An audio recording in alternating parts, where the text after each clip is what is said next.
Salam dan salam sejahtera bagi kita semua. Perkenalkan, nama saya Emmanuel Richard Kirepaja dari Rayon Tabita.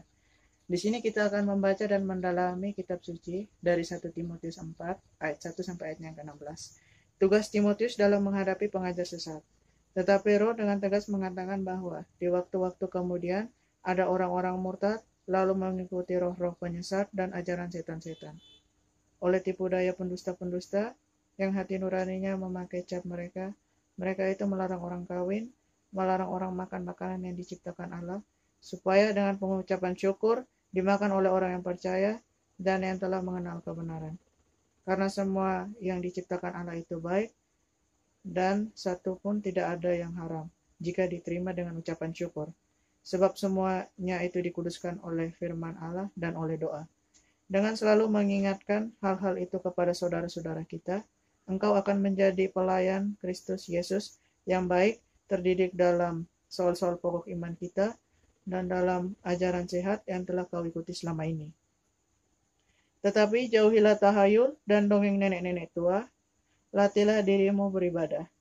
Latihan badani terbatas gunanya, tetapi ibadah itu berguna dalam segala hal, karena mengandung janji, baik untuk hidup ini maupun untuk hidup yang akan datang. Perkataan ini benar dan patut diterima sepenuhnya. Itulah sebabnya kita berjerih payah dan berjuang karena kita menaruh pengharapan kepada Allah yang hidup, Juru Selamat semua manusia, terutama mereka yang percaya. Beritakanlah dan ajarkanlah semuanya itu. Janganlah seorang pun menganggap engkau rendah karena engkau muda. Jadilah teladan bagi orang-orang yang percaya dalam perkataanmu, dalam tingkah lakumu, dalam kasihmu, dalam kesetiaanmu, dan dalam kesucianmu. Sementara itu, sampai aku datang, bertekunlah dalam membaca kitab-kitab suci, dalam membangun dan dalam mengajar.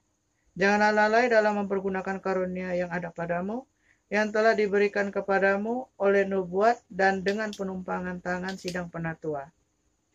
Perhatikanlah semua itu, hiduplah di dalamnya supaya kemauanmu nyata kepada semua orang. Awasilah dirimu sendiri dan awasilah ajaranmu.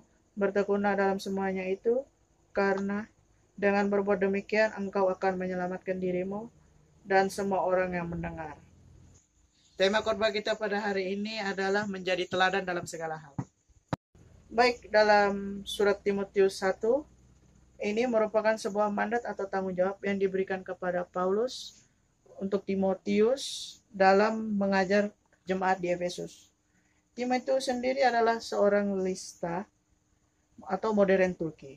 Ayahnya adalah seorang Yunani, namun ibunya adalah seorang Kristen Yahudi.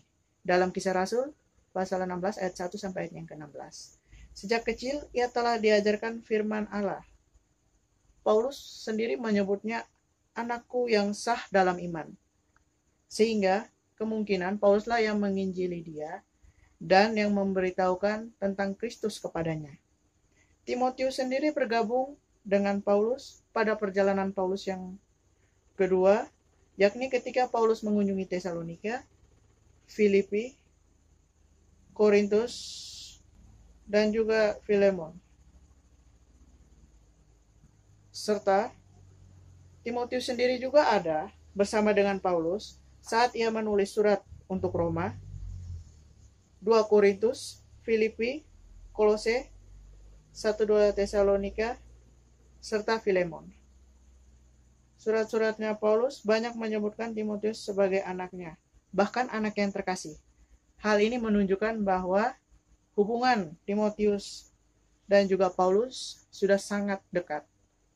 Jemaat yang dikasihi Tuhan, sebagaimana yang dikatakan bahwa surat Timotius ini merupakan mandat kepada Timotius, tentu dalam bagian ini disertakan kiat ataupun cara Timotius untuk taat dan tetap bertahan untuk melayani dan menjadi contoh bagi jemaat di Efesus. Sebab memang Timotius masih sangat muda. Oleh karena itu, melalui perikop hari ini, ada beberapa hal yang ingin ditegaskan Paulus kepada Timotius, yakni yang pertama, menjadi teladan dalam segala hal pada ayatnya yang ke-12. Janganlah seorang pun menganggap engkau rendah karena engkau muda. Jadilah teladan bagi orang-orang percaya dalam perkataanmu, dalam tingkah lakumu, dalam kasihmu, dalam kesetiaanmu, dan dalam kesucianmu. Hal ini menegaskan bahwa seseorang berkenan di hadapan Tuhan dan dihargai di hadapan manusia bukan karena usia atau jabatan, gelar, pangkat, dan sebagainya. Memang umur orang yang sudah lebih tua harus dihormati oleh yang lebih muda. Namun sesungguhnya oleh karakter manusia itu sendiri, pemimpin yang sejati tidak dilihat dari gelarnya ataupun kekuasaannya, tetapi bagaimana ia melakoni kehidupannya sendiri dan juga keluarga ataupun orang di sekitarnya. Timotius seorang yang masih muda untuk melayani di Efesus, namun Paulus tetap percaya kepada dia. Dalam hal ini, tidak secara otomatis Timotius menjadi sempurna dalam kehidupan melayaninya. Tetapi Paulus meyakini bahwa memang sebagai orang yang masih muda, Paulus yakin bahwa Timotius bisa diarahkan dan ingat untuk tetap bertahan dan menjadi teladan dalam hidupnya. Seperti yang dikatakan oleh Bung Karno, berilah aku 10 orang muda, maka aku akan mengguncang dunia. Ketekunan yang dituntut di sini bukan hanya dalam membaca kitab suci dan merenungkan kitab suci saja, tetapi sebagaimana yang dikatakan dalam ayat 14, janganlah lalai dalam mempergunakan karunia yang ada padamu, yang telah diberikan kepadamu oleh nubuat dan dengan penumpangan tangan sidang penatua. Ini juga menegaskan bahwa ketekunan menjadi seseorang tahu dan bijak dalam mempergunakan karunia yang ada padanya. Paulus semakin meneguhkan Timotius dengan penyebutan kepadanya tumpang tangan sidang penatua. Dengan demikian, maka Timotius harus tekun, teliti, cekatan dalam mempergunakan karunia yang ada padanya. Dari ini juga, nyata terlihat bahwa dengan dukungan kaum muda yang penuh dengan semangat, masih mengubah sesuatu yang terasa mustahil. Sebab pemuda memiliki banyak kreatif dan semangat. Tidak salah rasanya jika sebelum Bung Karno, Paulus telah memikirkan bahwa memang kaum muda sangat berpotensial dalam banyak hal, sehingga ia tidak ragu terhadap Timotius untuk mengajar jemaat di Efesus. Yang kedua, ketekunan pada ayatnya yang ke-13. Teladan yang baik tidak hanya terlihat dari luarnya saja, tetapi harus nyata di dalam diri orang tersebut. Jika Timotius berusaha menjadi yang terbaik atau menjadi teladan di hadapan orang lain, maka sikap yang harus dimiliki Timotius harus berani dan juga tetap bertahan dalam cobaan di jemaat Efesus. Yang ketiga, senantiasa berjaga-jaga. Dalam ayatnya yang ke-15, 15 dan ayatnya yang ke-16. Perhatikannya semua itu, hiduplah di dalam kemajuanmu, nyatakanlah kepada semua orang. Awasilah dirimu sendiri dan awasilah ajaranmu, bertekunlah dalam semuanya itu, karena dengan berbuat demikian engkau akan menyelamatkan dirimu dan semua orang yang mendengar engkau. Kata memperhatikan dalam ayat ini tidak hanya sebatas memperhatikan, tetapi juga merawat, menjaga, dan memelihara. Dengan kata lain, ayat ini menegaskan kepada Timotius agar senantiasa menjaga dirinya dan memelihara dirinya, bahkan senantiasa memeriksa ajaran yang diajarkan oleh Timotius sendiri. Dan juga lakukanlah ajaran tersebut dalam kehidupan berjemaah dengan tujuan tetap berada dalam koridor firman Tuhan. Dengan tetap mengawasi dan memeriksa diri sendiri, maka demikian akan membawa Timotius tetap waspada dan siap sedia ketika ada orang atau kelompok yang datang menentang ajarannya dan pelayanannya. Pada pihak lain, sikap berjaga-jaga tersebut semakin membawanya agar tidak ceroboh, tetapi sangat berhati-hati, sehingga ia semakin nyata di dalam pelayanannya. Dengan kata lain, merupakan tuntutan untuk berintegrasi di tengah-tengah pelayanan.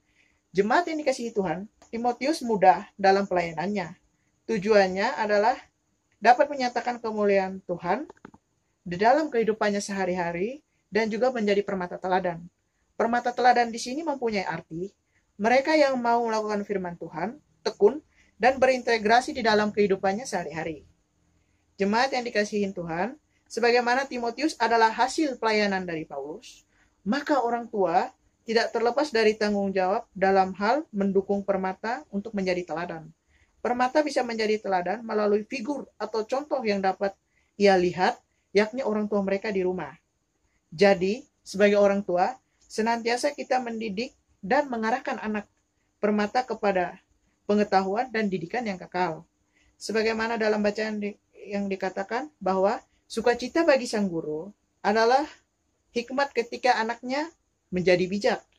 Demikian pula hendaknya para orang tua seharusnya senang dan bangga ketika permata atau anak mereka itu bisa menjadi dewasa dalam iman.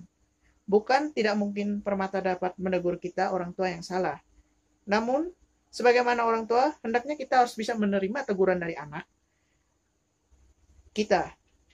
Bukan kita merasa bahwa kita yang lebih bijak daripada mereka atau lebih pintar dari mereka. Kecenderungan orang tua tidak mau salah di depan anak dan tidak mengakui kesalahannya ini merupakan kesalahan fatal. Justru, kita orang tua harus menerima teguran tersebut agar anak kita itu semakin percaya diri dan dapat menjadi permata di dalam kehidupannya. Sekian dari saya. Salam.